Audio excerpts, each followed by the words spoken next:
porque foram descobertos Eris e depois outros objetos transneptunianos que eram mais semelhantes a Plutão do que Plutão era semelhante a qualquer outro planeta conhecido. Então, houve uma reclassificação, não porque eles quisessem fazer, mas porque havia elementos suficientes de características físicas e orbitais que levaram a uma necessidade de reclassificação, né? Então, acho que Sim, mais ou menos... na filosofia da mente existem algumas teorias, como por exemplo o computacionalismo e o conexionismo, que consideram que o cérebro é uma espécie de software. O computacionalismo, ele trata o cérebro, a mente, aliás, como uma espécie de software, né? O cérebro é o hardware. O computacionalismo trata mais ou menos de uma forma booleana, né, de binária, de 0 e 1, só que hoje a gente entende que a rede neural e o sistema do cérebro de neurônios não é binário, né? Ele é, na verdade, seria mais bem representado por floats do que por booleanos, né? E aí tem o conexionismo, que é uma forma de computacionalismo que trata o cérebro dessa forma float e trataria o cérebro, então, como software, desculpa, a mente, né, como software e o cérebro como hardware. Você acha que isso faz sentido? Porque essa é uma das interpretações possíveis, né? Quando começaram, por exemplo, a desenvolver os primeiros programas, vamos voltar primeiro para carros, né, para automóveis. Antes de existir os automóveis, os animais se deslocavam com patas ou com asas ou com barbatanas ou com outras estruturas que não tinham rodas. Os animais nunca desenvolveram rodas, né? A evolução nunca gerou rodas.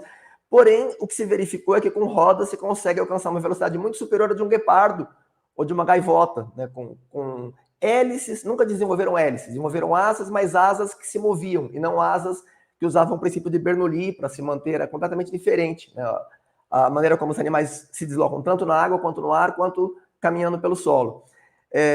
Então, com uma estrutura muito diferente, inclusive aquele paradoxo de Moravec, que não é um paradoxo real, é um pseudo-paradoxo, né, que ele fala...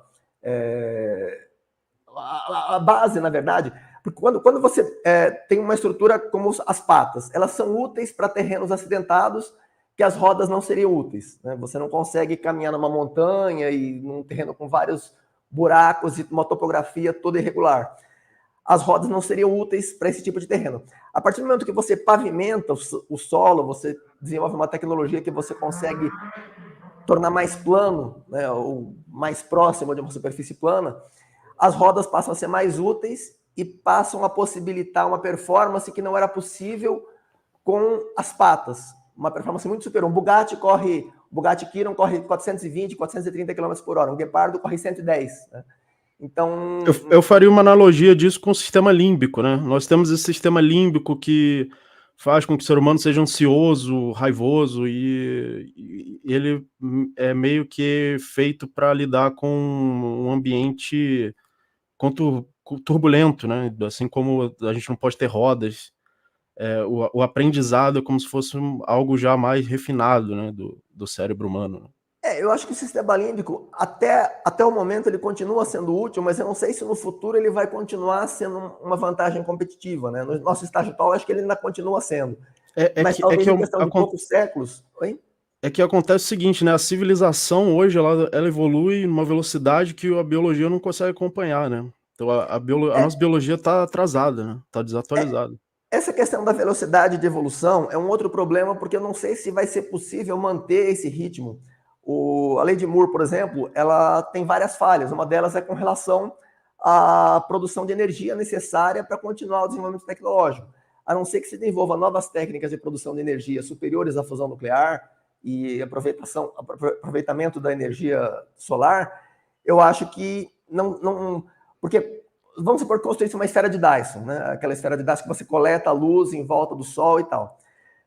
Quanto seria necessário para produzir placas com 10 centímetros de espessura que coletassem a energia solar e projetassem na Terra toda a energia produzida pelo Sol e projetada na Terra? Se fizessem placas de 10 centímetros e cobrisse toda a superfície na região da órbita da Terra, daria mais ou menos 26 vezes a massa da Terra. Isso supondo que toda a massa da Terra tivesse material apropriado para produzir células fotossensíveis, né, células fotoelétricas.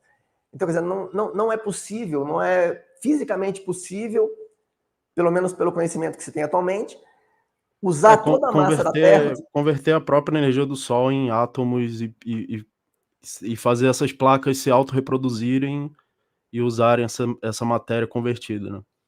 E outro problema seria o aquecimento, porque quando você pega toda a energia do Sol e você direciona para a Terra, você vai torrar a Terra, né?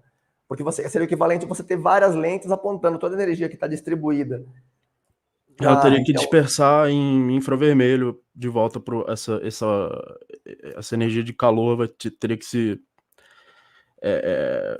expelir ela para o espaço na forma infravermelha, né? Porque a ideia da esfera de Dyson você coleta energia produzida pela estrela, né? Você coloca placas refletoras ou placas fotoelétricas e direciona para o planeta. Só que nesse processo de direcionar para o planeta, é equivalente a você pegar uma antena parabólica, você coletar a luz ou energia com aquela antena e projetar num ponto. Quando você projetou naquele ponto, aquele foco vai ter um superaquecimento, né? Porque você está pegando uma quantidade de energia gigantesca, um fluxo energético gigante, concentrando numa região muito estreita, a superfície é muito pequena. Mas assim, eu acho que se a gente chegasse no ponto de construir uma esfera de Dyson, a gente não ia se concentrar mais na Terra. Eu acho que a gente ia morar na própria esfera de Dyson. Faria mais sentido. Mas é que qualquer lugar que se more, né, ele teria que ter o problema seria concentrar essa energia e direcionar para algum lugar. Ela teria que ficar distribuída. Se você distribuir energia, você não vai ter esse sobreaquecimento, né? E no caso, assim, a gente poderia morar na Terra, mas o problema seria como direcionar a energia para que ela chegasse na Terra. Esse é um dos grandes problemas. O outro é a produção de energia, porque mesmo que tivesse uma esfera de Dyson com toda a energia solar coletada, e vamos supor que fosse possível projetar sem o sobreaquecimento, ainda assim não daria para seguir durante 180 anos, mais ou menos, seguindo o ritmo de dobrar a cada 18 meses, né, da lei de Moore. Se dobrasse a cada 18 meses, em 180 anos, já não teria energia suficiente, nem energia produzida pelo Sol todo na região da órbita da Terra, né? E, na verdade, não é independente da órbita da Terra, porque se você está coletando toda a energia, não faz diferença a distância que você está.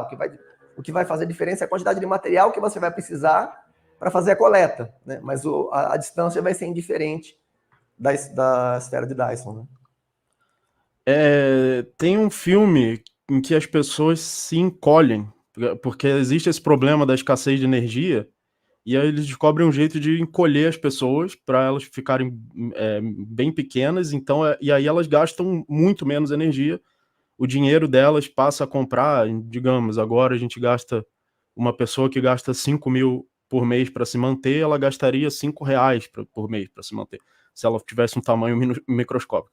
É claro que não é realista, né, uma pessoa ter, a analogia que eu estou fazendo não é com a pessoa ter esse tamanho microscópico, mas se as pessoas, na verdade, pudessem se digitalizar, e aí uma dos assuntos que eu queria trazer aqui para essa live é o assunto do metaverso. O que você acha que vai ser o futuro do metaverso? Se as pessoas, por exemplo, pudessem digitalizar sua mente, e digitalizando sua mente gastar muito menos energia do que tendo toda essa biologia, se isso poderia ser uma das soluções desse problema da escassez. E o que você acha do metaverso e do futuro aí do metaverso? Porque a principal fonte de consumo de energia não é o organismo humano, né? São as estruturas externas que nós usamos principalmente para fins computacionais, né? Para fins industriais, etc., é o que consome muita energia. O corpo humano em si não consome mais. Se você pega a soma dos animais, eles consomem muito mais energia do que os humanos, né? Então, a massa total, a biosfera do planeta, se somar todos os animais, é muito maior do que a biosfera humana. Antroposfera, acho que seria antropobiosfera, sei lá. Se você considera as máquinas e veículos e indústrias, aí você tem um consumo centenas, talvez milhares de vezes maior do que os humanos e com um crescimento cada vez maior. A população em si está crescendo num ritmo cada vez mais lento nos últimos anos, né?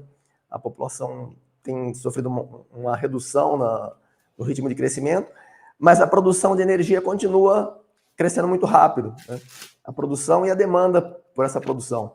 Então, acho que um dos grandes problemas é justamente superar essa questão. Acho que vai ser necessário em algum momento, que eu não sei se é possível ou não, mas se for possível, desenvolver uma maneira de produzir energia superior à fusão nuclear, né? Talvez fusão de quarks, de préons, né? Eu não sei se... Precisa ver se essas teorias são adequadas também para representar a realidade. Talvez a teoria dos quarks seja inadequada, talvez ela esteja incorreta, né?